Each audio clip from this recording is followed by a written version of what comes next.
Hi everybody. I was about to say good afternoon. Well, it is good afternoon in the UK, but I'm joined today by Tom, who is dialing in just fresh out of quarantine from Sydney, Australia. So for those of us that are suffering sort of thunderstorms and hailstorms at the moment, I'm sure we're all going to be very envious of Tom, and then I'm assuming the sunshine is getting there. Although it's 9:15, 9:30 in the evening, I think, isn't it, Tom, where you are?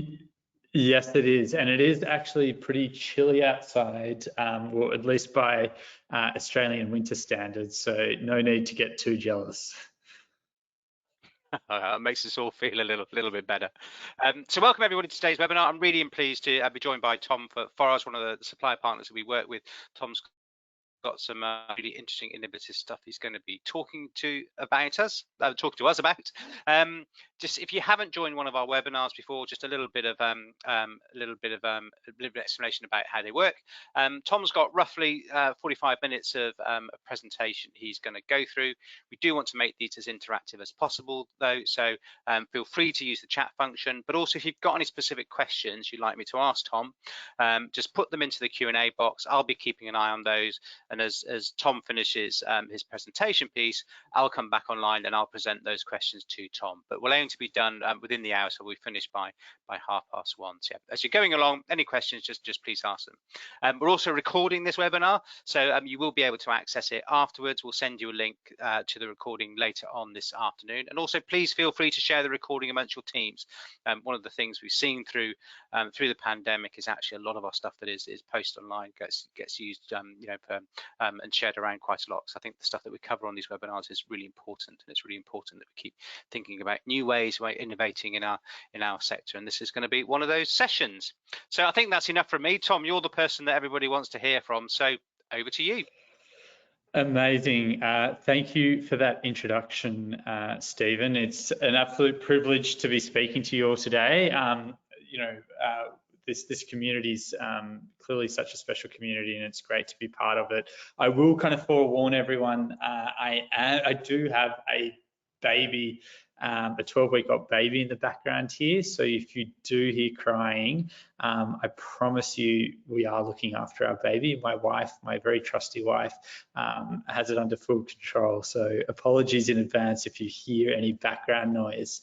But today, what I'm going to be talking about is how and why companies should be pre-skilling candidates. And obviously, this is a topic which is very near and dear to me and sits at the heart of what we do at Forage. And so for those who don't know, I'm Tom, and I'm the co-founder and CEO of Forage, and I'm typically based in far more foggy San Francisco, although as Stephen mentioned just then, I am in Sydney in Australia for a few weeks. This is day 2 of my escape from mandatory quarantine, so I definitely don't recommend mandatory quarantine for anyone who has to go through that process, not least of all with a 12-week-old baby.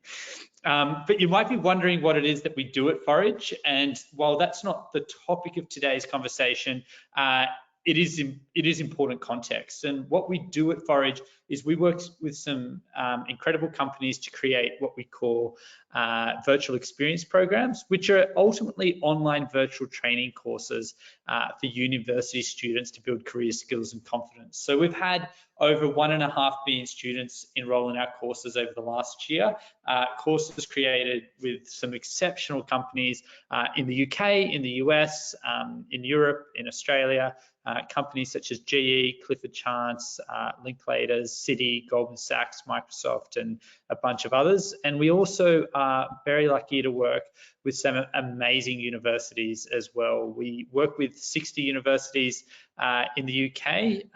We collaborate with them who use our courses to upskill their students and prepare them for the world of work. But that's enough about Forage, and let's get into what we're talking about today. What I want you to do is I want you to go back and remember what it was like to choose your first job, right? My personal story is not particularly a unique or fascinating story, but I'm sure it's a story or an experience which is like super similar to a lot of you who are on today's call. I was raised in a family in a small regional town in Australia. And like most people, you know, my parents were small shop owners. I didn't have bankers, solicitors, accountants, or the like in my family. And I didn't have like great networks to kind of be able to tell me what it is that I should do with my life. And so with the absence of that guidance, I chose to become a corporate solicitor quite simply. And I joke about this, but unfortunately it's true, because I loved watching Suits and Boston Legal. And shock horror, that is not a great reason to choose a career. But at the time when I was choosing a career, and I wonder if you empathize with this part, I certainly felt overwhelmed, anxious, and totally unsure about what job I should pursue. And so I relied on what was imperfect and inaccurate data to make what was, you know, ultimately a critical life decision. And so I'm sure every single one of you has a story, you, someone close to you, who fell into your first job through dumb luck, and it just didn't end up being a great fit. I spent 4 years trying to fall in love with being a corporate solicitor, and while I had the opportunity to work with some incredibly talented people, I knew pretty quickly that it wasn't a great fit for my skills or for my interests, probably within the first few weeks, but I still persisted for 4 years. And so that story isn't unique or common, but it is why I'm so passionate about what we're building at Forage, and why I'm so passionate about this idea of pre-skilling. I absolutely love seeing employers find ways to invest in the career visibility and skills of young people long before the recruitment process. Fortunately, today, the labour market is more fluid than ever before, but what job you choose first does have a disproportionate impact on the rest of your career. And sadly, that's where the most acute information asymmetry is for both the candidate and for the employer.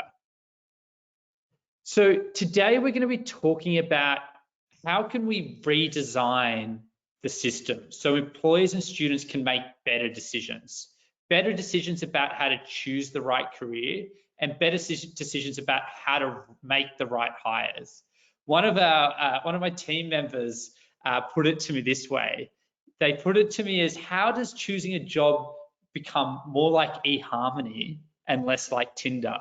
Now, admittedly, as someone who met my wife long before dating apps, that didn't initially resonate. But once my colleague explained it further, it actually made a ton of sense. And that's, we need to create a system where candidates and employers can get to know each other in a meaningful and impactful way before committing to one another. How can a student road test different careers without actually having to fully jump into signing up to a job? And how does a company preview how a student would fit with their organization, perform in a role, develop their skills even before the recruitment process? So it's that question, which is, how can we arm both sides with better information so that candidates and companies can make better choices? How do we remove that information asymmetry, which does exist when choosing your first job or making that early talent hire? And the reason why we need to change that system is because, and this might be a bit controversial, is that the status quo isn't working for candidates, and I don't believe it's working that well for employers either. And we know that because of both qualitative and quantitative evidence. There's a saying, I think there might be a few of my team members on today's call, and they're probably rolling their eyes, but there's a saying that I have, which is data, it's not my saying, but it's a saying that I use, which is that data has a better idea. So while we love hearing anecdotal stories from students, from employers, from universities, without data, they're just stories. And at Forage, we do take data and research very seriously, like many other great HR vendors out there. And we've spent a ton of time doing our own research to identify student and employer sentiment. And that's a lot of the research that we'll be talking about today. And that research covers students primarily in the US and UK. I think it's slightly in favor of UK students, but we're going to be talking about some of those reports that we've done today. If anyone wants to get access to those reports, obviously feel free to flick me a message, or they're on our website. You can kind of download and get a debrief on the complete data sets.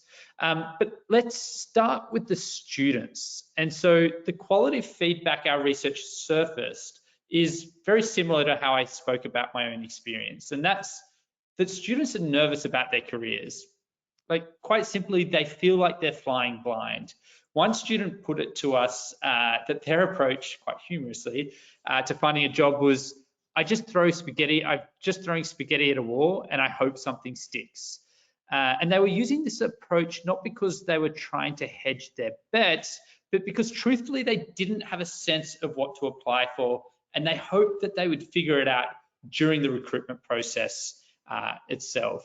So I actually, one of the quotes, we've obviously got thousands of student quotes that have been submitted to us in our survey. This one particularly resonated with me for personal reasons, but it pretty much neatly encapsulates what we kind of see on a regular basis with students. And that's, in this situation, is I just don't have a clear idea on what career path to pursue. I feel like I have to pursue law because I spent my time and money doing it at university. And I promise I'm not just going to be picking on law today.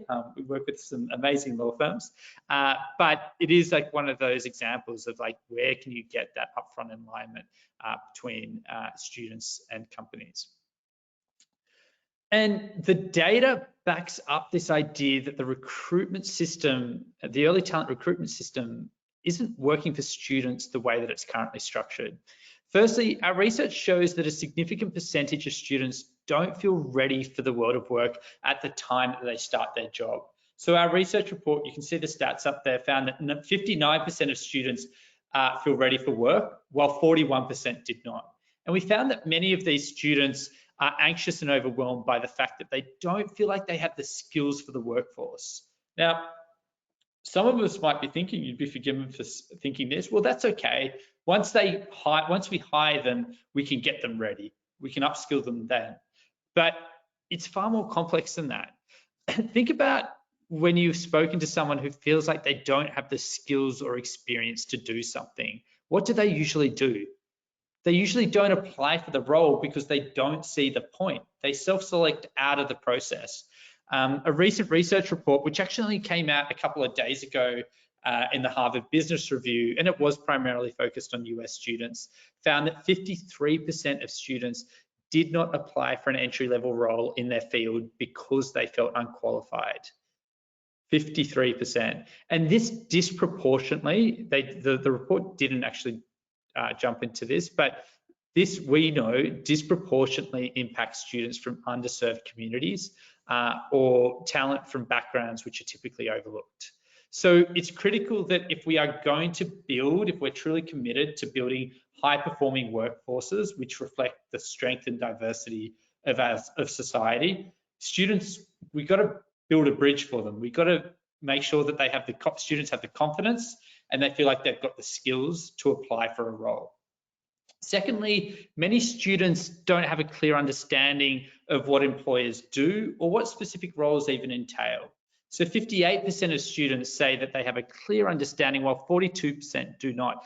And I would go one step further and probably question the integrity of this statistic. And I get the irony, it's the research that we've done. But when I was applying for a job, I genuinely believed, I thought I knew what being a corporate lawyer was like. Sure, I was using Boston Legal Suits as a proxy, but I probably still would have said that I fell into that 58%. So I'm going to say at best, it's 58% of students know what a specific role is like. At worst, the number is probably much lower. And so we can't expect candidates to stay in a job for long if they feel like that they're swinging in the dark when it comes to choosing that job to begin with. And so the culmination of all of this is that 83% of students feel anxious about applying for their first job. That's a pretty alarming stat. So sure, like, it's never going to be easy to land a job, but that's a lot of anxiety being absorbed by our student community. And it's something that can be fixed. So summing all that, on one hand, we have a large number of students who A, don't feel prepared for the world of work at the point that they apply for a job. B, they don't understand what different roles and careers entail. And C, they're anxious about the job exploration and recruitment process. On the other side, we've got companies. And for companies, and a lot of companies on this call will know this, recruiting early talent is expensive. It's time consuming. And as the data shows, it still leads to significant downstream attrition. I'm yet to ever meet a grad recruiter who says, yes, I have a lot of spare time at the moment. The time suck and the resource bandwidth is really real issues for a lot of the teams that we work with. But firstly, looking at that cost of the candidate being high. So this is actually data. I tried to find UK data on this, and it's like harder to find. But a NACE survey, which is the industry group in the US, found that the average cost per hire was over $6,000, where you included personnel costs. And that data aligns with what we roughly see with some of our UK partners. Some of our corporate partners are making over 800 entry-level hires into their organizations each year, sometimes in just one division. So conservatively, that's costing $5 to $10 million all up to get those candidates in. But then you've got to factor in the cost of upskilling your hires. Companies globally spend $366 billion annually on employee learning. Now, granted, that's not all for entry-level hires, but as you would all know, the steepest learning curve is happening there. So after investing these resources, it still takes 2 years approximately for an entry-level employee to reach productivity. If the hire leaves before then, it's most certainly happened at a financial loss to the company. And you also got to consider that the candidate probably hasn't had a great experience, as well as they're trying to find what job is best suited to them. According to a study by Accenture in 2019, 56% of student hires plan to leave their job within the first 2 years of starting. We've data in the UK that says 30% of our students are thinking about leaving their first job once they've started within 3 years. So you get the picture though, which is companies spend a lot on recruiting talent, only for a sizable amount of that talent to leave shortly after.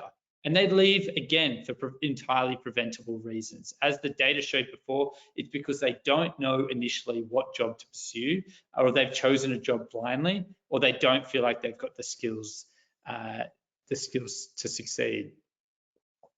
It's worth pausing at this point and kind of acknowledging the elephant in the room, and isn't the role of universities to prepare students for the world of work. The role of universities historically is not to prepare people for the world of work. Universities are traditionally focused on academic development and enlightenment. A good place to start, I did this exercise earlier today when I was preparing for this, was to actually look at the mission statements of different universities.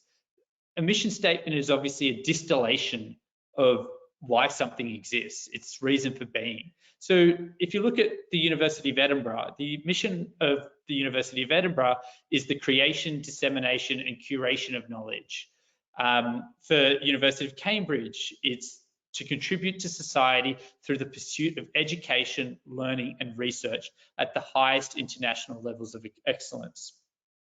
The first thing that strikes me when reading these missions is just how important universities are to society. It's so much broader and more important than getting a student a job. But the second thing that strikes me is that in no way is a university saying that its job is to prepare students for employment or to educate them on what jobs they should be doing.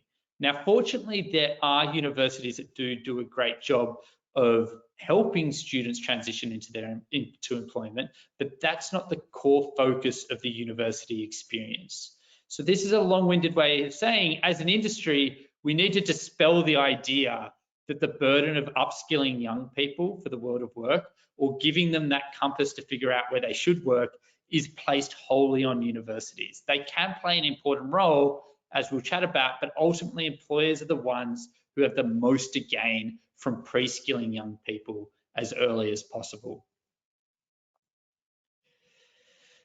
Of course, companies have been trying to bridge the gap between university and the world of work for students. Many companies have entire teams dedicated to employer branding, job awareness, talent attraction, recruitment and assessment to make those quality matches. We all know this. Companies spend a lot of time trying to describe what it is they do, then find the right talent and upskill that talent. But as we'll talk about, the data says that as we spoke about, the data says that those strategies are doing some good work, but aren't doing the entire, there's a lot of room for improvement.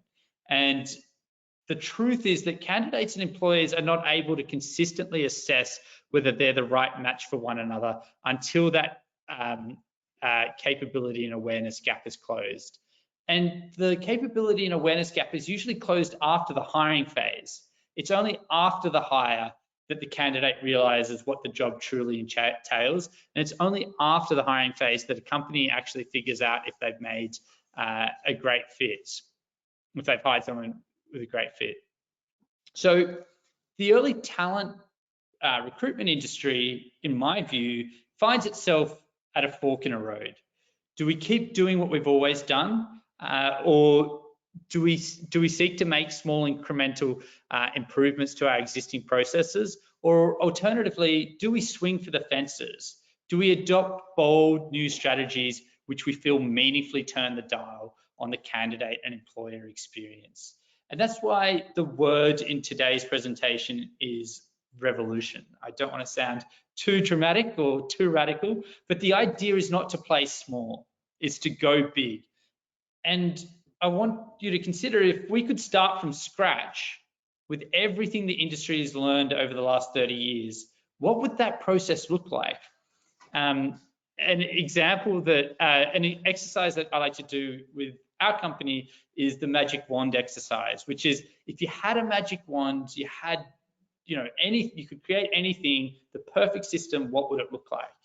And in my view, that post-revolutionary world of recruitment, after we wave that magic wand, it's, what we want to see is that companies will leverage technology and leverage content to effectively pre-skill talent at scale, both independently and working with universities. We want to see companies deploy accessible, impactful, scalable, realistic, and immersive training experiences and opportunities to students from all backgrounds, not just select backgrounds. So we don't want to see people just turning up to campus with a pamphlet containing, a handful of particular universities with a pamphlet containing career information once or twice a year. We want students to be able to completely road test different careers and meaningfully experience a company's culture, people, and work from the comfort of their home. And we want them to be able to do that in like an on-demand, interactive, self-paced environment where they can ultimately discover the careers which align with their passions and their superpowers. And so we don't, as I mentioned, those experiences won't be for the privileged few. They'll be free for everyone, creating opportunities for many who did not have that opportunity before. And on the company side, it's about, how do you have the tools? If you wave that wand, you would have the tools to be able to open your doors to the world. You'd be able to use technology to change students' lives through transformative experiences, which led to real employment outcomes and better career decisions. As idealistic as it sounds, it's about, how do you create that even playing field? You won't be looking at the CV, academic marks, what school someone attended, nearly as much as what you used to. Instead, you'll be making hiring decisions based on high fidelity signals, which will go to the student's ability, to their potential to do specific roles, as well as the compatibility with your culture. Your workforce will start looking and feeling like a melting pot of high-performing people with rich and varied backgrounds. And most importantly, that talent won't leave you at the altar. They will consistently go on to become exceptional leaders and contributors to your organization. And so my view is that in that world, education and training is going to be at the heart of recruitment, and both the company and the candidate is going to benefit. There's going to be that mutual alignment. And as we'll talk about, we'll give you some practical examples of how we've seen companies do this. But before we get to that, fortunately, we're not the only ones who feel this way. Universities and students all recognize, and companies all recognize, that finding ways to front load practical training for students will result in better outcomes for all. And so a very simple distillation of how we think about how the world of recruitment is going to change can be summarized in these very two simple slides. So before internet and software, it made sense that the recruitment model looked like this. Companies hired talent and then they trained that talent. The problem with that approach is, as I mentioned before, it's only after the training phase that the company and candidate work out if they're actually a great match for one another. As we've discussed, the stats on candidate and employer satisfaction isn't that great using this model. So we now do live in the age of the internet and software. We've been there for a little while, but particularly on the software front, these advancements mean that we can flip the traditional recruitment model on its head so that companies can pre-skill young people at scale first and then hire candidates. By this point, hopefully it makes intuitive sense as to why this is a better approach, but from candidates' perspectives, they can make career decisions with high conviction and not self-select out of applying for careers for fear of believing they don't have the right skills. And from the company's perspective, the idea of hiring using poor signals or exclusionary signals, which don't drive social mobility, which don't drive high-performing diverse organizations, goes out the door. And so at the heart of this new model is this idea of pre-skilling. So what do we actually mean by pre-skilling? Well, pre-skilling provides a way to prepare candidates for the workplace. It enables students to gain an awareness of the skills required for specific workplace and practice those skills in a safe space online environment. It doesn't have to be online, but typically in an online environment. The reality is that nobody is better placed than the employer itself to showcase what it does and what skills are required for emerging talent to be success. And so employers can now create a much needed stepping stone for emerging talent that bridges that capability and that awareness gap that we spoke about earlier. So using pre-skilling, employers can distill their workplaces into virtual environments, which can showcase either the company as a whole or specific divisions. And they can do that in a myriad of ways. So for example, obviously at Forage, this is part of what we focus on. It's at the core of what we focus on. So if you wanted to learn what it's like to be an investment banker, you could enroll into an investment banking virtual experience program. I also know that the internship experience run with Bright Network is another great example of this. In these experiences, students in a very impactful and accessible way can learn how to do things such as how do you prepare a discounted cash flow evaluation? How do you leave a voicemail to a director updating them on a key development in an M&A transaction? For a software engineering program, how do you post Jira tickets? How do you use GitLab? How do you leverage specific languages for different product lines? The idea is that that companies find ways to simulate the workplace, not replicate what people already learn in an academic setting. And so emerging talent can, in their own time and free of charge, participate and immerse themselves in these pre-skilling experiences. So while the tasks or the experiences are not actually real, they feel real. They enable participants to not only gain a clear understanding of the skills required, but also gain those skills along the way. And the idea is that pre-skilling leaves students more empowered, confident, and prepared for the workplace. Excuse me, I'm just having a sip of water. And so the reason why we think virtual is a key part of the solution is because their virtual frameworks are effective, far-reaching, and accessible. It's entirely unrealistic to expect that all employers build programs for in-person training experiences that bridge that capability and awareness gap for emerging talent. It's a super powerful way, but it's unrealistic to be like, hey, 10,000 students, why don't you come into our offices today? A virtual platform or using technology allows you to do that with limited barriers. I don't say zero barriers, because there are barriers to like internet accessibility, accessibility to laptops. We see that as like a very real problem for many students that we work with, but it certainly is far more accessible than the traditional kind of physical model. So virtual training is not perfect, but it is by far the optimal solution to pre-skill candidates for the workplace. Unsurprisingly, students love pre-skilling. Gen Z are the most plugged-in generation in history, and the courses, pre-skilling opportunities allow them to explore and experience careers in their own terms.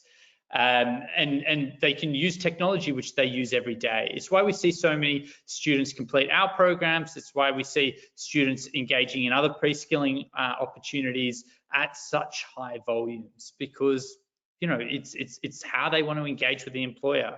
Employers benefit from candidates that are pre-skilled in their workplace before the candidate has even entered the interview room, because candidates enter the talent funnel with knowledge of what the employer does, how it does it, what qualities the candidate needs in order to be a success in that workplace. And by completing pre-skilling opportunities, they also get a head start on gaining core skills, and that learning curve no longer starts from zero. This significantly reduces the burden of onboarding and training programs for new starters as well. But we also see that it is a great way for students to shed imposter syndrome. I have a great student that I was speaking to the other day that said that the program, the pre-skilling opportunities, particularly given that he didn't have people in his family from a professional service background, allowed him to speak the language of the firm that he was applying for and gain that confidence, so that when he was speaking to recruiters, he could go in armed with that vernacular and felt more comfortable and set up for success through that particular process. And so the good news is that pre-skilling does work. Pre-skilling has now been around for long enough that we can see that the data, we can see data that says that it works. So the studies that we conducted, we saw what the impact of pre-skilling was on candidates. Those studies found that 88% of students said that they gained new practical skills. 99% strongly agree that pre-skilling made them more confident about applying for the role, and 66% changed their mind about a potential company and career. And that's like super powerful, is that 66% literally changed their assumptions about where they were suited. And so, often when one of the risks with pre-skilling is, well, maybe it would turn someone off a company. And that's, we would say that's a good thing for the company, and that's also a good thing for the student. Ultimately, it's in everyone's interest for both sides of that ecosystem to make thoughtful, deliberate decisions to commit to one another. And innovative employers who have already embraced pre-skilling are starting to see the benefits. Candidates are entering their talent pipeline with better awareness, better prepared, and more committed to their workplace. So that's why we say, why not flip the script and use pre-skilling as a way to revamp talent strategies. The very simple way that I think about it is that the transition from learning to employment is a bridge. Universities do a great job of getting you halfway across the bridge, but unless industry meets students at that halfway point, we're essentially asking them to make a blind leap of faith off the edge of that bridge into the world of work. And what happens is that students do have a rough landing in terms of that first job.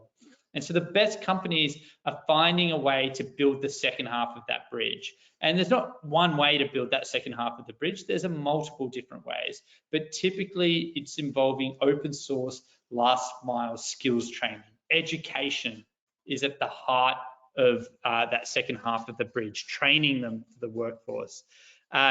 These companies are building connective tissue between that learning and doing, and the reward for creating those pathways is the ability to access diverse, work-ready, high-intent students who know they want to work with you and have built some fundamental skills to hit the ground running. And that's ultimately what the best recruiting teams care about. It's not the offer to acceptance conversion rate. It's not other metrics relating to hiring conversion. What they ultimately care about is downstream performance of their hires, because the early talent professionals, graduate recruiters, are company builders. You are building the company. You're the ones who are sourcing and onboarding the future leaders of your company, and getting the right people matters. So we're in the early stages of conducting research on the downstream impacts of pre-skilling, and we'll hope to have more to share with you on that. But certainly anecdotally, it's super exciting.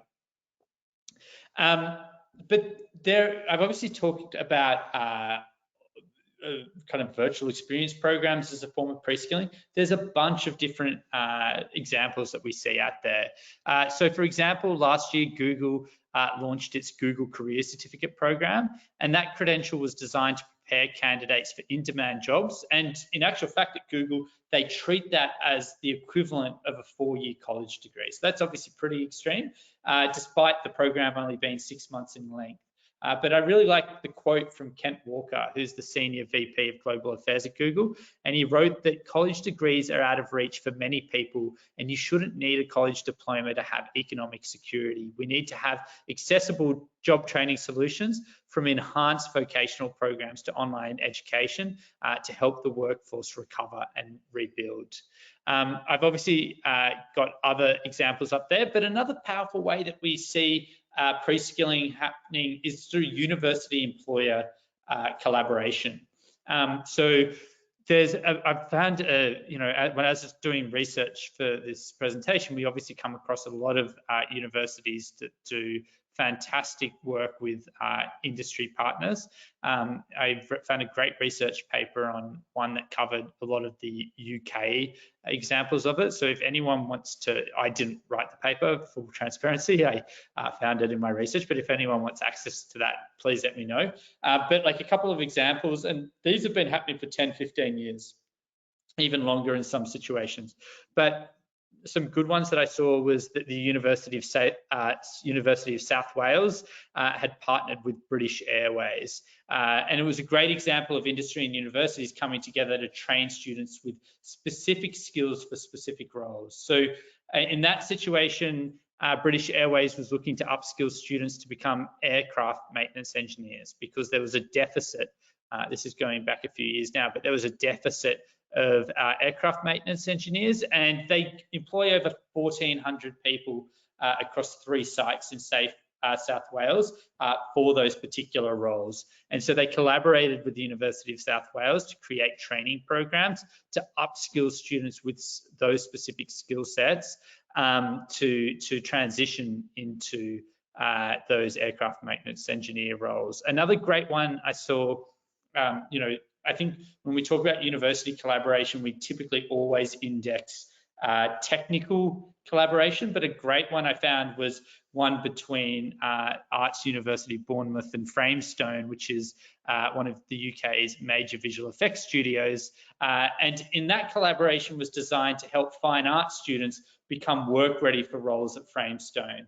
And so what the results showed from that collaboration is that the program that they ran smoothed the transition for students into the world of work. They were getting their hands dirty, doing industry tasks, learning from industry experts within the classroom. And so the curriculum becoming more responsive to workplace needs really helped students bridge that, build that second part of the bridge. And we certainly see that happen at Forage. We've seen, as I mentioned, we work with 60 universities in the UK, and universities are the biggest allies in terms of finding ways to pre-skill students. I don't think you'll find a university that says we don't want to help, we don't want to set students up for success. And we've certainly seen a lot of universities kind of integrate increased focus on work integrated learning, but ensuring that curriculums are more responsive to workplace needs, while also acknowledging that the role of universities isn't simply to ease that transition into the world of work, but certainly they are doing some great work in that respect. But hopefully it makes intuitive sense as to why we think this is a fantastic way for universities to make their curriculums more responsive to workplace needs. And it's ultimately the candidates and the employers who derive the most value from this, because it does result in better matching. So we work with a bunch of universities who actually, and I can kind of talk about a specific example at the moment, is we work with the University of Greenwich. And so, as many might know, the University of Greenwich is a fantastic institution. It has a high rate of first generation students and has a highly diverse student cohort. And the Faculty of Business there has been focused on how to support their students to build the skills and confidence to land great roles which, quite frankly, in the situation of many of their students, are life-changing. So many of their students, just quite honestly, and this quote really sums it up, face obstacles that others don't. And so the faculty's been got a myriad of different ways of finding ways to upskill their students, and as part of that, they've integrated a bunch of virtual experience programs into their course curriculum so that students can engage in company content during the actual class. So there's some super exciting work happening on that front. As I said, we've worked with 60 universities. We see a lot of careers faculties providing programs, pre-skilling opportunities to students, getting them ready for the world of work. And we also see at a faculty level a number of integrations, which is super, super exciting, and quite honestly, probably one of the most rewarding aspects of our job. For any universities that are on this call, no doubt some of you might know our fantastic university partnerships team led by Jeremy, who's done some great work getting our programs into the hands of students. So that brings me towards the end of today's presentation. And so thank you for bearing with me. I didn't hear the baby cry that whole time, which is great. It means I didn't wake him up. But before we move to questions, the last thing I would say is, I challenge everyone to reflect on whether you think early talent recruitment is going to look different in the future, or is it going to look the same as today? And I hate to be the person who uses super cliche, overused sporting analogies. I almost sound like David Brent from The Office, but I often think about that famous and admittedly overused Wayne Gretzky quote, which is where he says that the best players skate to where the puck is going to be, not where it has been. And the truth is that the best companies are going to be doing things very differently in 10 years' time compared to what they do today. My bet is that that's going to be the case. And if you think that world of early talent recruitment is going to look different, imagine if you had that magic wand and what that future might look like.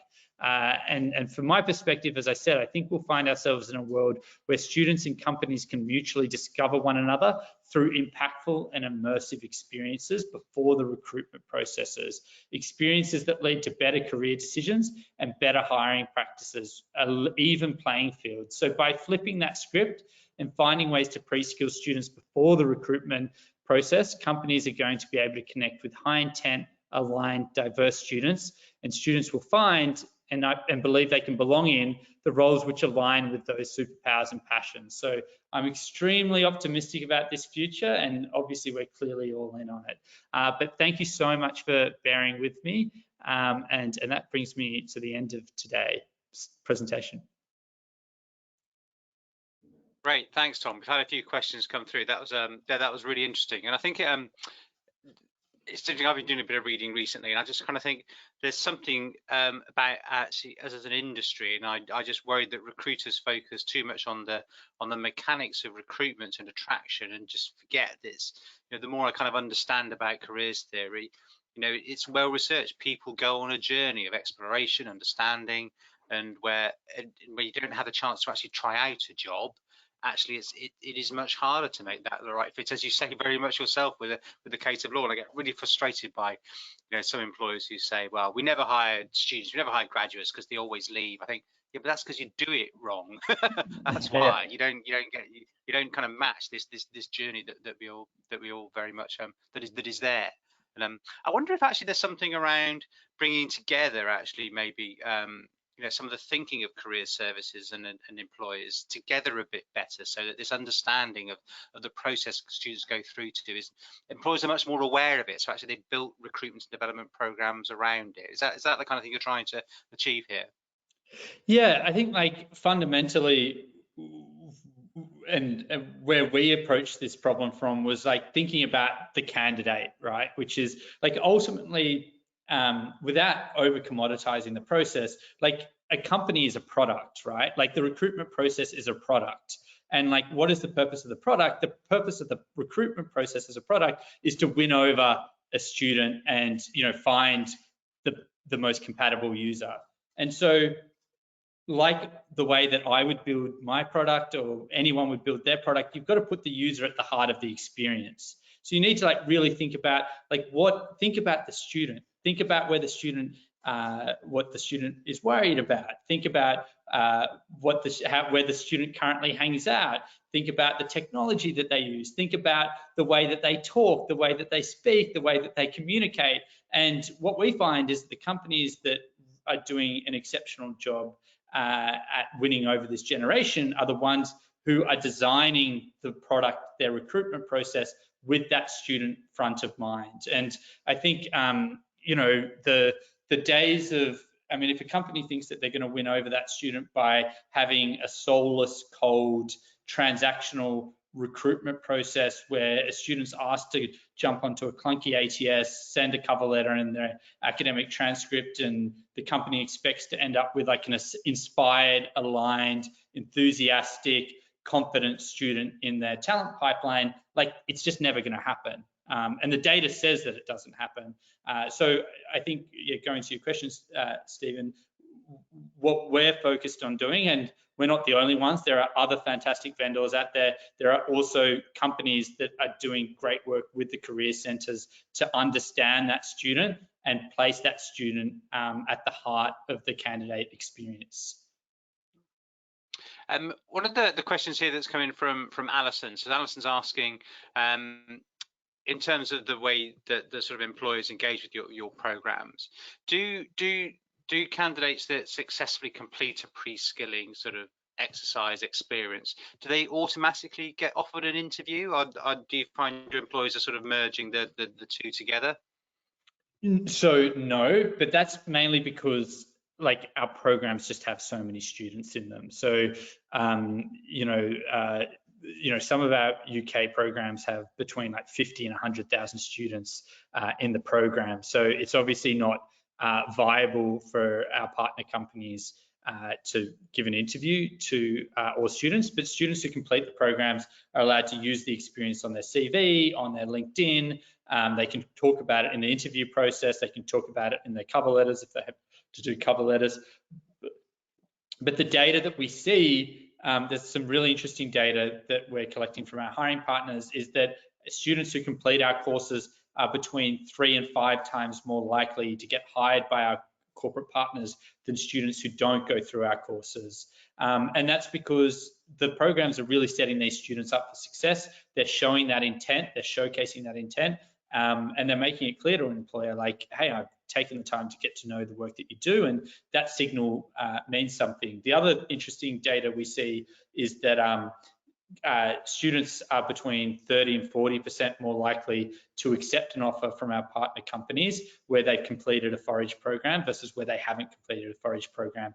And our belief around why that is the case is because the student is making a super thoughtful, deliberate career decision about, okay, I've done these different programs, I've immersed myself in these different environments, I've obviously got to know the company and the recruitment process itself, and so now I'm like, I know that if I'm applying to this organization, I really want to be there.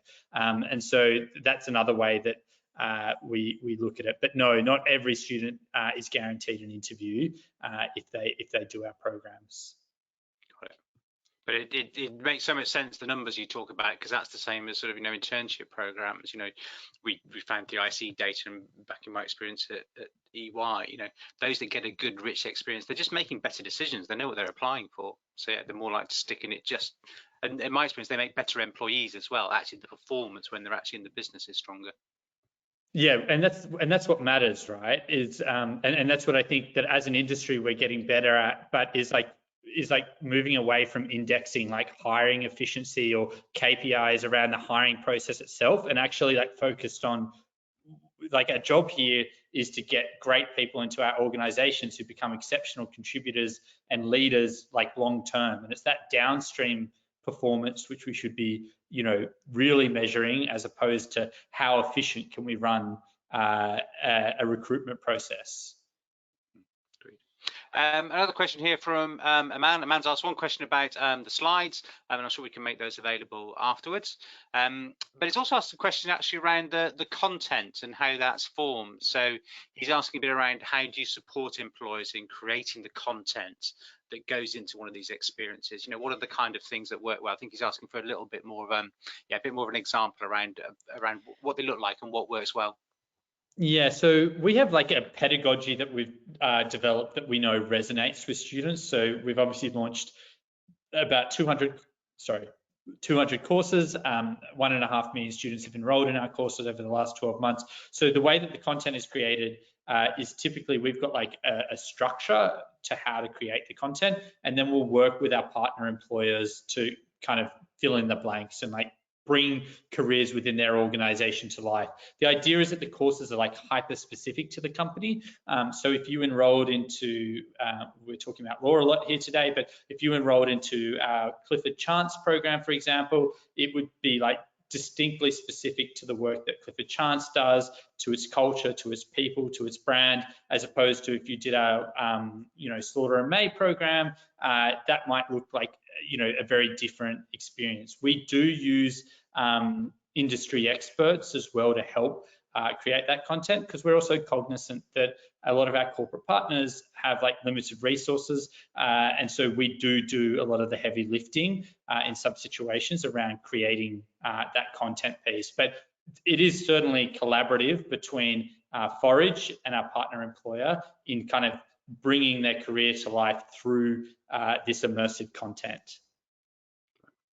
And a question from Paul Blackmore at University of Exeter, who I noticed was on one of your slides as well as one of your partners. And Paul explained, you can personally vouch for the attraction of Preskilling. It's something they've been doing for a number of years through their professional pathways programs.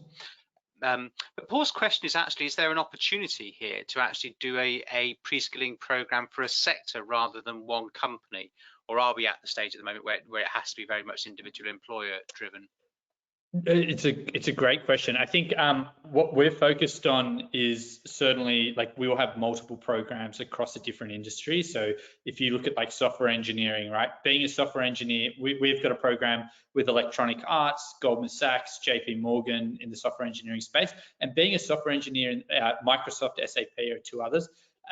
Being a software engineer in those different organizations is very different.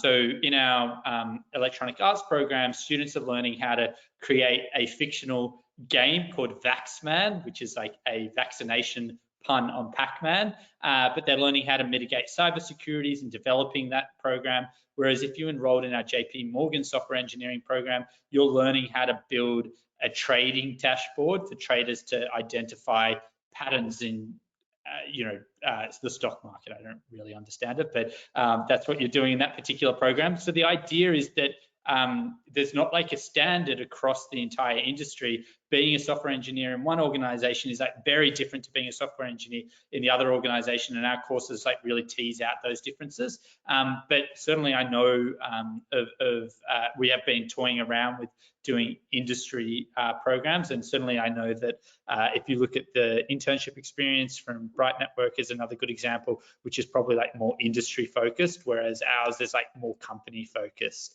But yeah, it's really good. It's a great idea. Just a final question from me, Tom, before we wrap up. Obviously, I knew of you before the pandemic hit, and of course, the pandemic has increased people's focus, employers' minds on actually a virtual experience. Do you have any thoughts on actually, the learnings that employers have had over the last 12 months that will go forward as we come out of the pandemic? I mean, is it the case that being able to reach more diverse students, geography, do you see a lot of that sticking, or do you think that there's still going to be a strong need for the face-to-face to come back into play as well in a year or so's time when we are fully out of this. Yeah, I think so.